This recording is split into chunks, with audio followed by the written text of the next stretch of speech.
ni u samom komadu i u našoj igri nisu neki odnosi koji su zacementirani, pa on sad oni imaju određen odnos, nego upravo to, kako ste lepo primetili, njihov odnos i njihove te hijerarhijske ljestvice se menjaju iz scene u scenu u odnosu na to šta su njihova htjenja i šta su njihove u stvari privilegije u tom trenutku. Šta je najbolje da uradim da bih se popeo ja na toj ljestvici. Svako od njih u stvari, uslovno rečeno, i možda ću se malo ružno izraziti, svako gleda svoje dupe.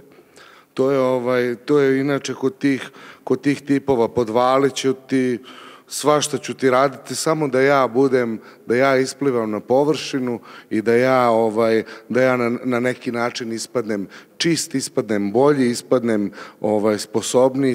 To prosto tako ide kod tih ljudi u tom groznom birokratskom sistemu.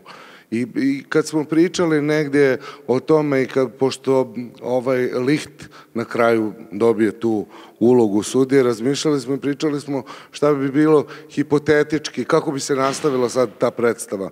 Možemo vrlo lako da zamislimo u sledećoj sceni da u onoj fotelji u kojoj počinje predstava sjedi Licht, koji je isto tako izranavljen, koji je isto tako, do duše možda nekakvim suptilnim sredstvima, isto tako muškarac koji iskoristi svoj položaj moći, koji je isto tako predator, latentni, to smo htjeli da se vidi, da ne bude tako eksplicitno na samom početku, ali da ta naznaka bude jasna, da taj tip se ne razlikuje mnogo od ovoga, nego ovaj to radi zato što može.